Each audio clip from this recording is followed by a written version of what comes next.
Begin Self-Publishing, episode number 57. Organising a mega book launch with Kate Erickson. Interested in self-publishing but don't know where to start? Want to get your book onto Amazon? Want to hold your paperback book in your hands? Learn how on the Begin Self-Publishing podcast with your host, Tim Lewis.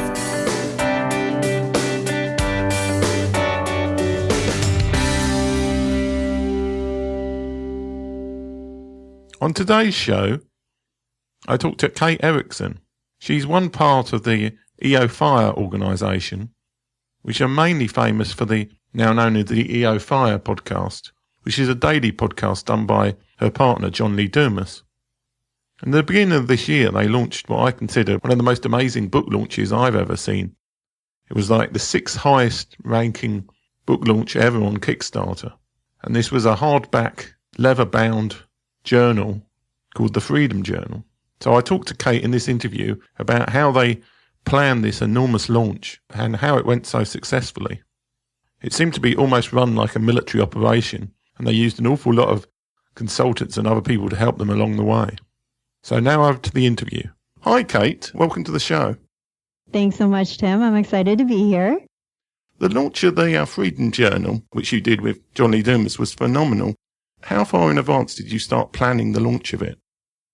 Oh, wow. Yeah. Well, thank you, first of all, for saying that. We had such great fun with the Freedom Journal, creating it, launching it, all the things that we did for it. And really the launch of that, we started prepping for it.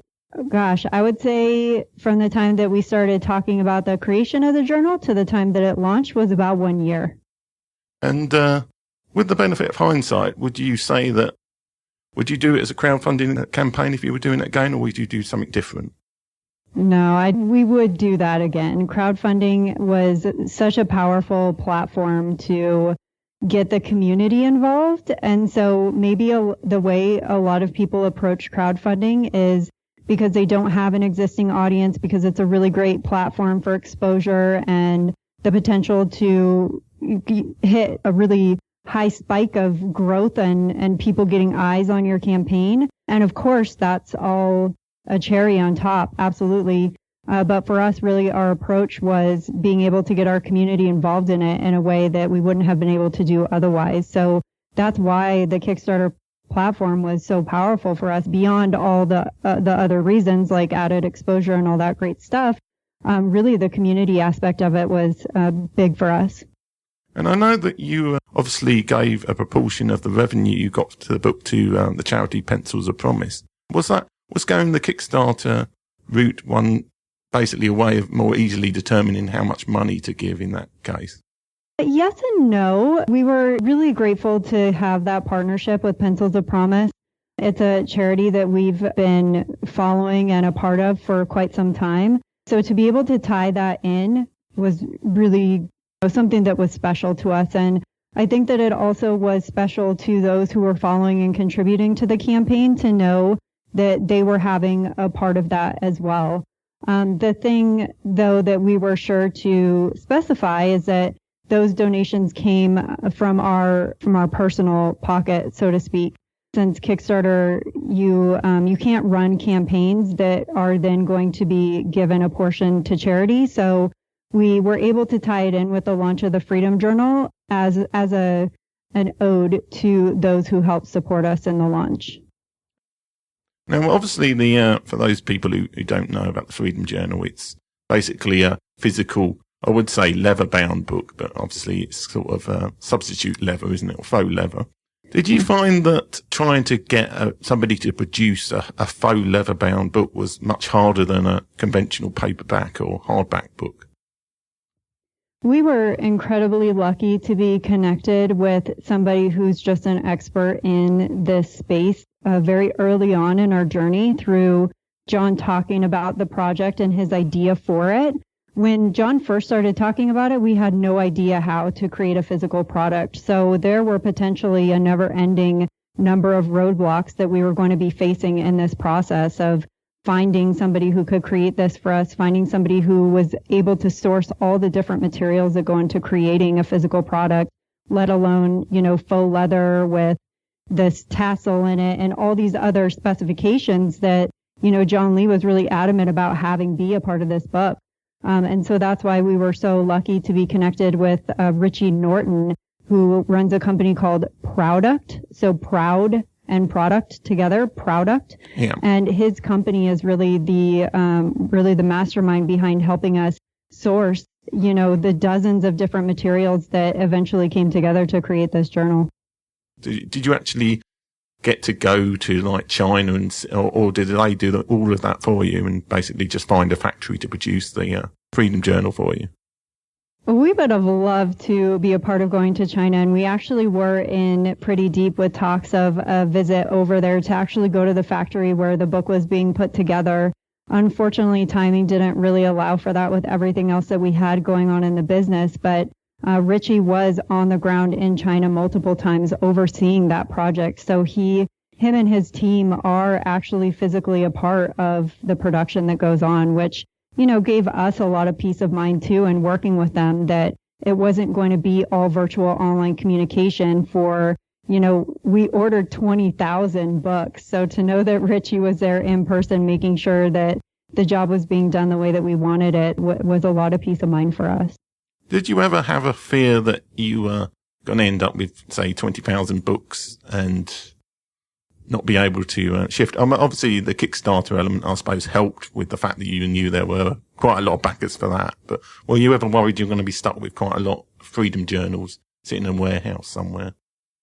Yeah, I think I'd be lying if I said that I wasn't. There certainly was, a little bit of fear, just the same way that there is any time that you launch something. Even if you've done like a pre-sale or gotten quote unquote proof of concept beforehand, the real truth comes out when people actually take their wallets out to pay for it, right?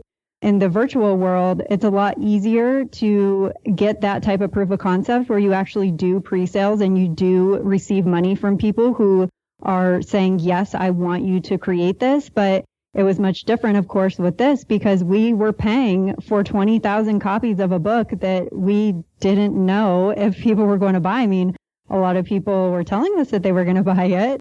But once the Kickstarter, it wasn't until the Kickstarter launched that we were 100% sure of that. And actually, as we were going into production with the Freedom Journal, our original buy was 10,000 copies. And it was kind of towards the midnight hour that John Lee said, you know what, I want 20,000. I know we're going to do this. I know that this is going to be a hit. I know that this can be a big impact in people's lives. And I believe 110% wholeheartedly that this is going to happen. We're going to make this happen. So we ended up ordering an extra 10,000 quite close to our launch. Now, obviously, John Lee Dumas was interviewed on seemingly hundreds of podcasts. Obviously, he does his Entrepreneur on Fire daily podcast himself. How difficult was it to sort of coordinate his podcast interviews and other sort of media appearances to both before and during the Kickstarter campaign? Difficult is, I guess, relative. I mean, the relationships that we've been so grateful to build over the past, at the time, 3+ years when we were reaching out to those who we asked to be a part of the Freedom Journal podcast in those 33 days on EOFire, where we interviewed an individual who had been on the podcast before, this time the interview being specifically about their goal-setting journey. And then also reaching out to be guests on other people's podcasts, those asks were very intentional. And so actually sitting down and being able to say, these are the 33 people that I want to ask to come back on EOFire.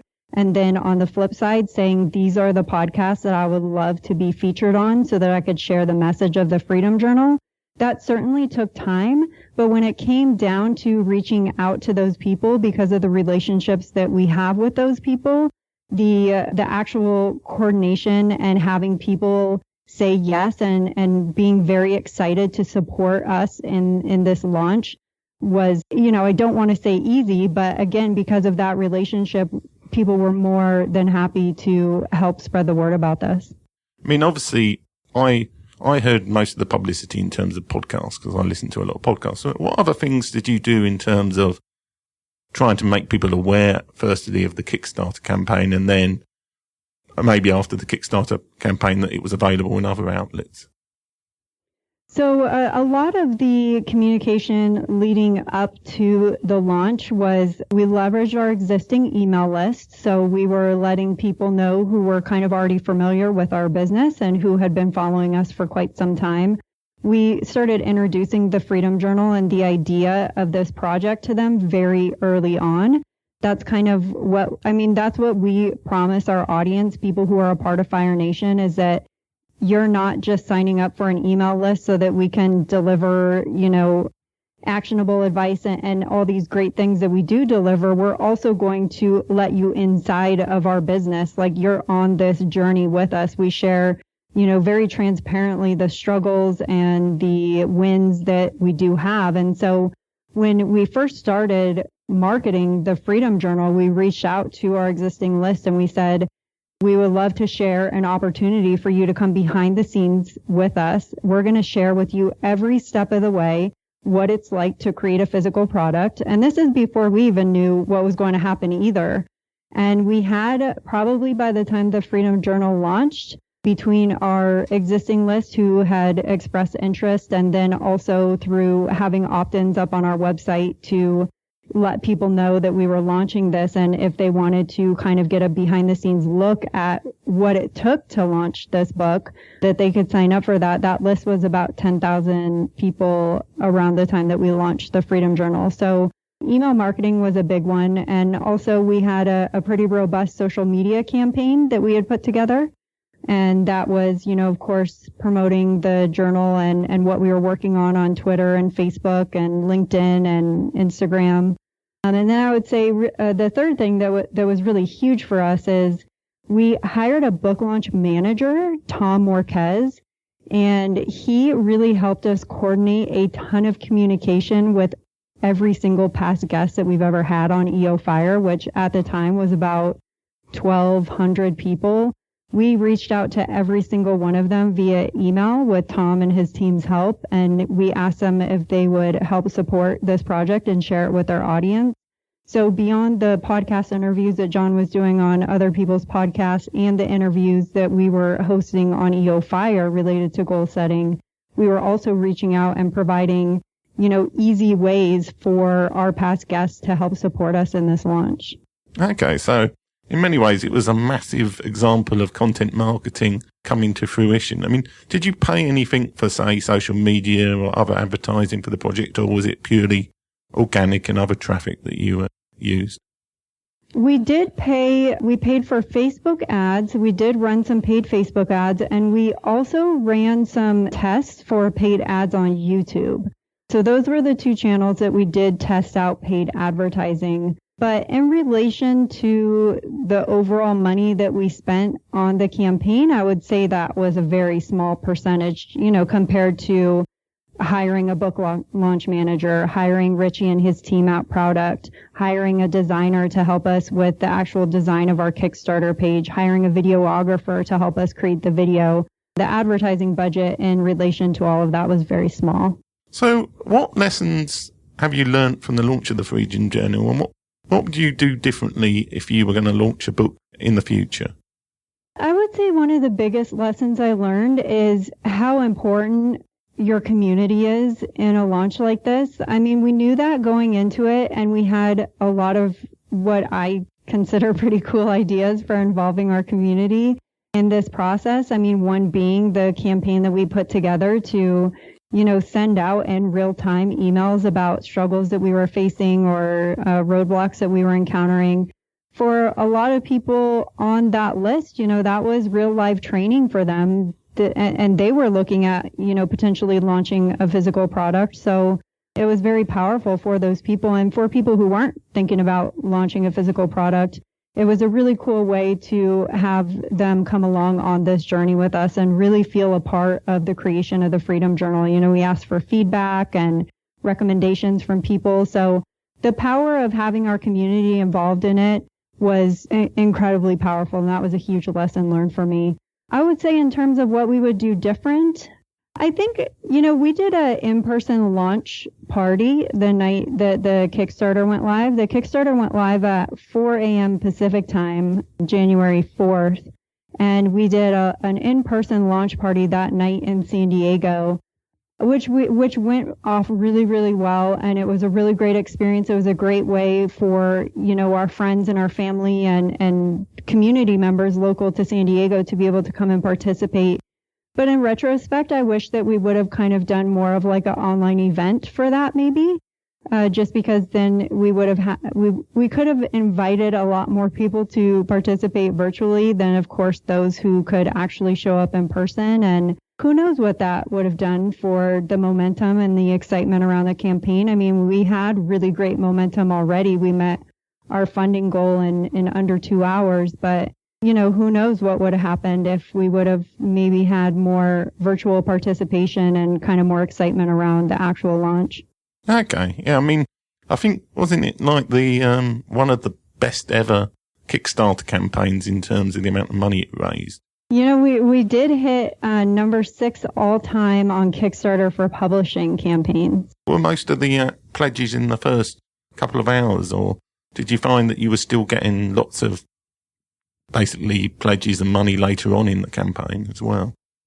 Yeah, that was a really interesting experience for us at being our first Kickstarter. All we knew is what we had researched and what other people had told us. We also hired a Kickstarter crowdfunding expert, Brandon T. Adams, to help us with the campaign. And, he kind of warned us like, hey guys, it's going to be really, really exciting for the first 24 hours, maybe for the first couple of days. And then from my experience and what I see happen in a lot of crowdfunding campaigns is the middle of the campaign is basically going to die out a little bit, and then we can really get a lot of excitement going towards the end again. That's kind of the typical trajectory of a crowdfunding campaign, and we were blown away and so, amazed by the consistency of the campaign all the way through. We were live for 33 days, and we had some of our bigger days, in the middle of the campaign and really throughout the campaign. And we owe a lot of that to John Lee just, having no fear in trying new things. And he implemented a lot of what I consider very smart strategies throughout the campaign to really keep that momentum up and high. Okay, that's good to know. As I understand, the Freedom Journal is still available for people to purchase. If they want to find out about the Freedom Journal, about you and your podcast and John Lee Dumas, where should they go? Yeah, absolutely. So the Freedom Journal is currently available at thefreedomjournal.com, and everything that we do over at EOFire can be found on our website, and that is just EOFire.com. It was very nice to talk to you today, Kate. Thank you for coming on the show. Bye. Thanks for listening. If you enjoyed today's show, please stop by iTunes and rate and leave a review. This helps make the show more visible. For free resources, show notes, and other helpful content, join the community at beginselfpublishing.com.